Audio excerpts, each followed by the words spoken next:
میں یہاں آپ لوگوں کے سامنے کچھ اعترافات کرنا چاہتا ہوں۔ جو ملک کی جمہوریت، سیاست اور ملک کی ریاست ہے، اس کو فوج چلنے نہیں دے رہی۔ مجھے جی ایچ کیو میں جانے کا اتفاق ہوا، آپ لوگ کچھ کر نہیں رہے، تو انہوں نے مجھ سے چند سوال کیے الٹا، جنہوں نے مجھے بڑا حیران کیا، اور میں نے انہوں نے مجھے کسی بھی دن اور کسی بھی روز وہ آ کے اس کے اوپر قبضہ کر لیتے، پورے پاکستان کے اندر ایک دہشت پھیلا دی۔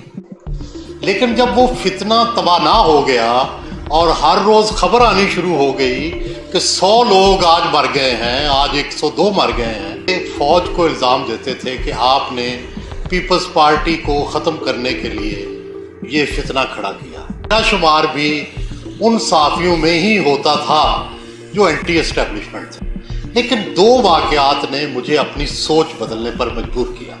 السلام علیکم ناظرین کرام، آپ کو مکمل ویڈیو دکھاتے ہیں۔ سہیل وڑائچ آج تقریر کے دوران اب دیدہ ہو گئے اور وہ کچھ کہہ دیا آپ سوچ نہیں سکتے۔ سہیل وڑائچ نے کہا کہ میں مقتدرہ سے ہاتھ جوڑ کر اور عمران خان کے پاؤں پڑھ کر معافی مانگنا چاہتا ہوں۔ میرا کوئی ذاتی اناد نہیں، نہ مجھے معافی مانگنے میں کوئی آر ہے۔ سب سے آخر میں سب سے اہم معافی جنرل احمد شریف چودھری صاحب سے، انہیں مجھ سے گلہ ہوا، حالانکہ نہ میری ایسی کوئی نیت تھی اور نہ ہی خواہش۔ ناظرین کرام، آپ یہ ویڈیو دیکھیے، پھر اس پر بات کرتے ہیں۔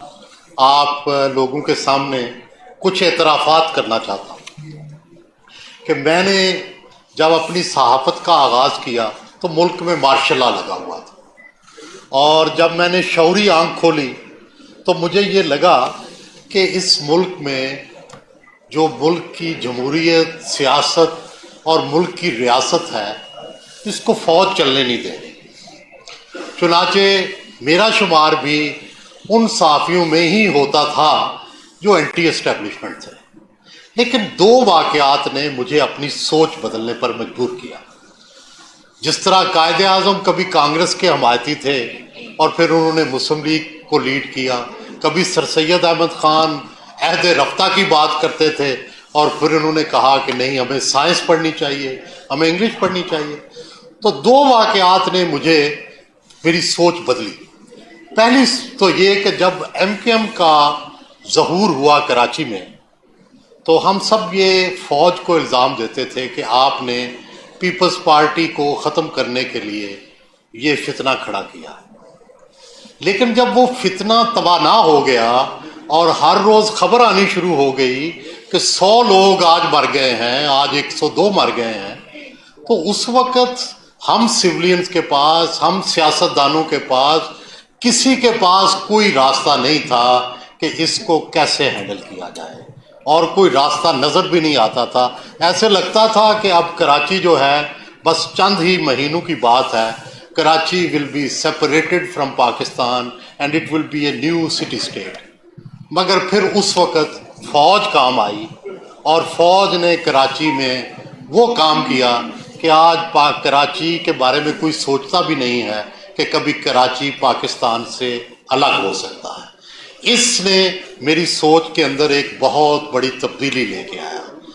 دوسرا واقعہ یہ ہوا کہ جب ایک وقت آیا کہ طالبان نے پورے پاکستان کے اندر ایک دہشت پھیلا دی، اور دنیا بھر میں یہ خبریں شروع ہو گئیں کہ پاکستان میں ایٹمی جو مرکز ہے اور جو پاکستان کا کیپٹل ہے، اس سے صرف 70 میل دور طالبان رہ گئے ہیں، اور کسی بھی دن اور کسی بھی روز وہ آ کے اس کے اوپر قبضہ کر لیں گے۔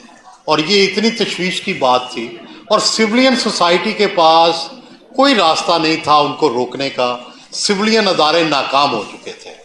انہیں دنوں مجھے جی ایچ کیو میں جانے کا اتفاق ہوا، کیونکہ میں جا رہا تھا عید منانے سپاہیوں کے ساتھ جو وانا میں لڑ رہے تھے، تو میں وہاں گیا پہلے، تو انہوں نے میں نے ان سے یہ سوال کیا کہ بھئی یہ 70 میل رہ گئے ہیں اور آپ لوگ کچھ کر نہیں رہے، تو انہوں نے مجھ سے چند سوال کیے الٹا، جنہوں نے مجھے بڑا حیران کیا، اور انہوں نے مجھے کہا کہ آپ نے طالبان کو دشمن نہیں کہنا۔